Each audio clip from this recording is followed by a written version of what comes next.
Serious ആയിട്ട് phone അഡിക്ഷനിൽ ഉണ്ടായിരുന്ന ഒരാളില് 12 വർഷമായിട്ട് ഇദ്ദേഹം ഫോൺ അഡിക്ഷൻ എന്നുള്ളത് ഈ ഒരു ഒറ്റപ്പെടല് എന്നുള്ളത് ഉണ്ടായിരുന്നു. പിന്നെ ഇത് കാരണം തന്നെ പിന്നെ അതുപോലെ തന്നെ സോഷ്യൽ മീഡിയ യൂസേജ് എന്നുള്ളതും കുറച്ച് കൂടുതലായിരുന്നു.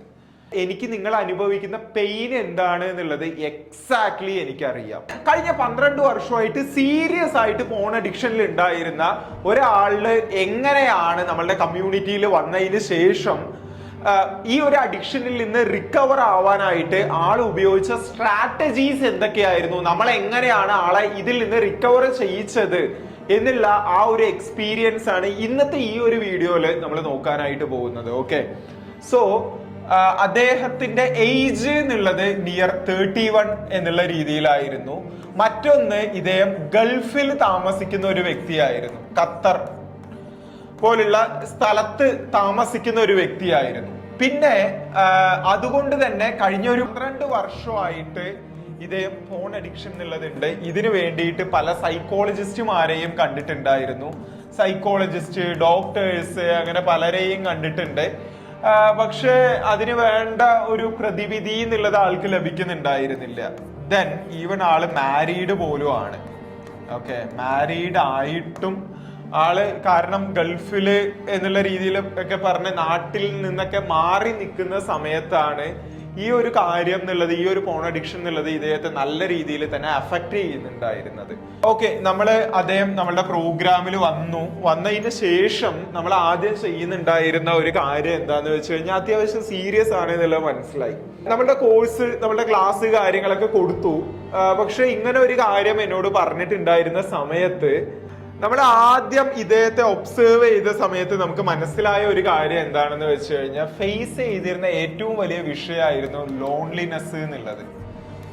ഈ ഒരു ഒറ്റപ്പെടല് എന്നുള്ളത് ഉണ്ടായിരുന്നു. പിന്നെ ഇത് കാരണം തന്നെ പിന്നെ അതുപോലെ തന്നെ സോഷ്യൽ മീഡിയ യൂസേജ് എന്നുള്ളതും കുറച്ച് കൂടുതലായിരുന്നു. എന്തുകൊണ്ടാണ് വീണ്ടും വീണ്ടും എന്ത് കാര്യങ്ങൾ ചെയ്തിട്ടും ഈ ഒരു അഡിക്ഷനിലേക്ക് പോകുന്നത് എന്നുള്ള രീതിയിൽ പറഞ്ഞ് നമ്മൾ നോക്കുന്നുണ്ടായിരുന്ന സമയത്ത് ഗൾഫിലാണ്. സോ അതുകൊണ്ട് ലോൺലിനെസ് എന്നുള്ളതുണ്ട്.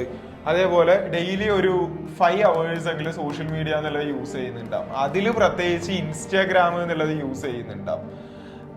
ദെൻ പല മൂവീസ് കുറച്ച് കൂടുതലായിട്ട് തന്നെ അദ്ദേഹം കാണാറുണ്ട്. മൂവീസ് എന്നുള്ളത് കുറെ ഇംഗ്ലീഷ് മൂവീസ് കാണാറുണ്ട്, മലയാളം തമിഴ് മൂവീസ് ഒക്കെ കാണാറുണ്ട്. ഓക്കെ, ലോൺലിനെസ് എന്നുള്ള ഒരു കാര്യമുണ്ട്. അതിനു വേണ്ടിയിട്ട് ആള് എക്സസൈസ്, പുറത്തേക്ക് കുറച്ചൊന്ന് ഇറങ്ങി നടക്കുക, അങ്ങനെയുള്ള കുറെ കാര്യങ്ങൾ നമ്മൾ ചെയ്യാൻ പറഞ്ഞിട്ടുണ്ടായിരുന്നു.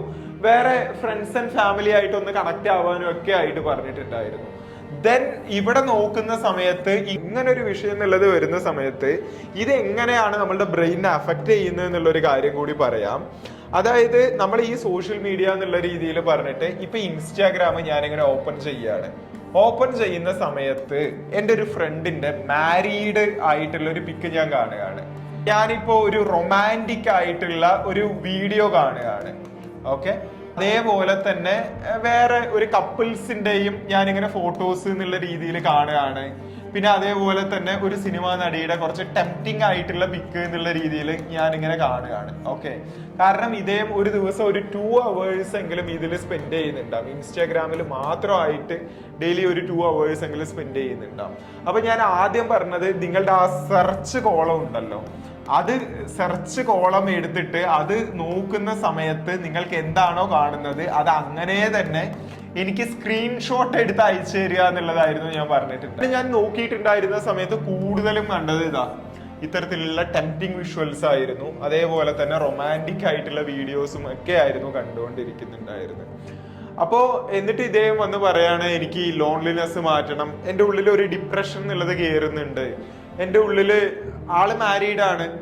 ഓക്കെ, ഈ ഒരു അഡിക്ഷൻ എന്നുള്ളത് മാറ്റണം എന്നുള്ള രീതിയിൽ പറയാണ്. അപ്പൊ ഞാൻ ആളോട് പറഞ്ഞ ഒരു കാര്യം, നിങ്ങൾ ചെയ്തുകൊണ്ടിരിക്കുന്ന ഹാബിറ്റ് മാറ്റാതെ നിങ്ങൾക്ക് ഇതൊന്നും മാറ്റുക എന്നുള്ളത് പോസിബിൾ അല്ല.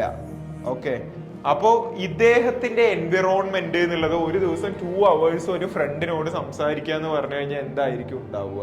അപ്പൊ ഒരു ദിവസം 2 hours അദ്ദേഹം ഇതിൽ സ്പെൻഡ് ചെയ്യുന്നുണ്ട്. ഇത്രയും വിഷ്വൽസ് കാര്യങ്ങളൊക്കെ ഇങ്ങനെ കണ്ടിന്യൂസ് ആയിട്ട് കാണുന്ന ഒരു സിറ്റുവേഷനിൽ എനിക്ക് ഇങ്ങനെ ഒന്നും ഇല്ലാലോ എന്നുള്ള ഒരു ചോദ്യം ഇദ്ദേഹത്തിന്റെ മൈൻഡിൽ ഭയങ്കരമായിട്ട് സ്ട്രൈക്ക് ചെയ്യുന്നുണ്ടാവും.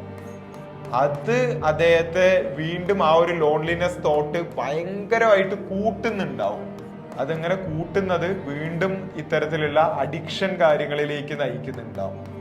ഈ ഒരു ലൂപ്പിൽ ഇങ്ങനെ പെട്ടോണ്ടിരിക്കുകയായിരുന്നു ആളുടെ ലൈഫ് എന്നുള്ളത്. അപ്പൊ നമ്മൾ ഇത് ഓരോന്നായിട്ട് എടുത്ത് മാറ്റി ഇന്ന് ആളിപ്പോ ഈ ഒരു അഡിക്ഷൻ കാര്യങ്ങളിൽ നിന്നൊക്കെ മാറിയിട്ട് ഒരു 40 ദിവസത്തിൽ കൂടുതലായിട്ടുണ്ട്. കഴിഞ്ഞ 12 വർഷമായിട്ട് എനിക്കിത് ഒരു 2 ദിവസം അല്ലെങ്കിൽ 5 ദിവസത്തിൽ കൂടുതലെങ്കിലും മാക്സിമം ചെയ്യാതിരിക്കാൻ പറ്റില്ല എന്ന് പറഞ്ഞ ഒരു വ്യക്തി ഇന്ന് കഴിഞ്ഞ 40 ദിവസമായിട്ട് ഈ ശീല കാര്യങ്ങളൊന്നും ഇല്ലാതെ സക്സസ്ഫുൾ ആയിട്ട് തന്നെ മുന്നോട്ട് പോകുന്നുണ്ട്. അപ്പോ നമ്മൾ പറയുന്ന കാര്യങ്ങളാണ്, നമ്മൾ എന്നുള്ളത് വലിയ സൈക്കോളജിസ്റ്റ് അങ്ങനെയുള്ളതൊന്നും അല്ല. പക്ഷെ ഒന്നെന്താണെന്ന് വെച്ച് കഴിഞ്ഞാൽ ഞാൻ ഇതിനെപ്പറ്റി കുറച്ച് കാര്യങ്ങൾ പഠിച്ചിട്ടുണ്ട്. ഞാൻ ഈ കാര്യത്തിൽ നല്ല രീതിയിൽ തന്നെ അഡിക്റ്റഡ് ആയിരുന്നു. അങ്ങനെ അഡിക്റ്റഡ് ആയി എനിക്ക് പുറത്തു വരാനായിട്ട് പറ്റിയിട്ടുണ്ട്. എൻ്റെ ഒരുപാട് ഫ്രണ്ട്സ്, സീനിയേഴ്സ്, അവരെയൊക്കെ എനിക്ക് ഇതിൽ നിന്ന് പുറത്തു കൊണ്ടുവരാനും പറ്റിയിട്ടുണ്ട്. അപ്പൊ എനിക്ക് നിങ്ങൾ അനുഭവിക്കുന്ന പെയിൻ എന്താണ് എന്നുള്ളത് എക്സാക്ട്ലി എനിക്കറിയാം. അതേ രീതിയിൽ മറ്റാരെക്കാളും എനിക്ക് നല്ലോണം അറിയാം. ഓക്കെ, സോ അതിന്റെ അടിസ്ഥാനത്തിലാണ് നമ്മൾ ഈ ഒരു 21 ഡേ സുപ്പീരിയർ മെൻ ക്ലബ്ബ് എന്നുള്ളത് തന്നെ നമ്മൾ ക്രിയേറ്റ് ചെയ്തിട്ടുള്ളത്. സോ ഇതിൽ വരുന്ന ആളുകൾക്ക് നമ്മൾ 21 ഡേയ്സ് കൊണ്ട് നിങ്ങളുടെ അഡിക്ഷൻ ഇപ്പൊ ഏതൊരു ലെവലിലാണ് എന്നുണ്ടെങ്കിലും അത് റിക്കവർ ചെയ്യാനുള്ള പ്രാക്ടിക്കൽ ആയിട്ടുള്ള സൊല്യൂഷൻസ് ആണ് നമ്മൾ നൽകിക്കൊണ്ടിരിക്കുന്നത്.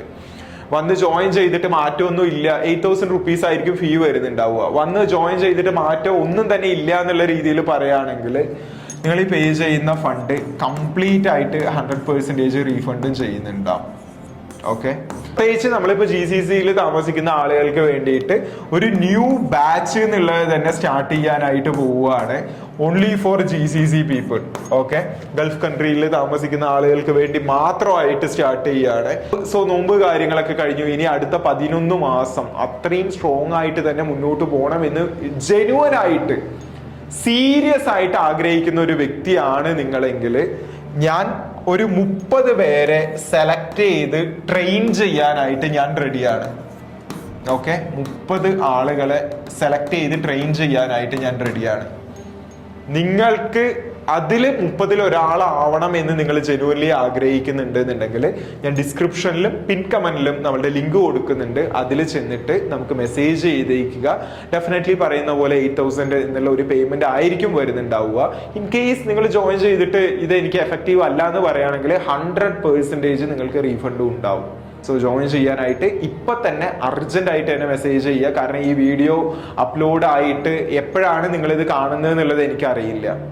അടുത്ത വീഡിയോയിൽ ഞാൻ നിങ്ങളെ കാണുന്ന സമയത്തും ഇതേ ഒരു അഡിക്ഷൻ, ഇതിൽ നിന്ന് സഫർ ചെയ്ത് ഇനിയും ഇതെങ്ങനെ മാറ്റാം എന്നുള്ള രീതിയിൽ പറഞ്ഞ് നിങ്ങൾ അടുത്തൊരു വീഡിയോ കാണാനായിട്ട് മുന്നിലിരിക്കരുത്. ഓക്കെ, അതിനുള്ള ആക്ഷൻ എന്നുള്ളത് ഇപ്പോൾ എടുക്കുക. Okay, wish you all the best. By.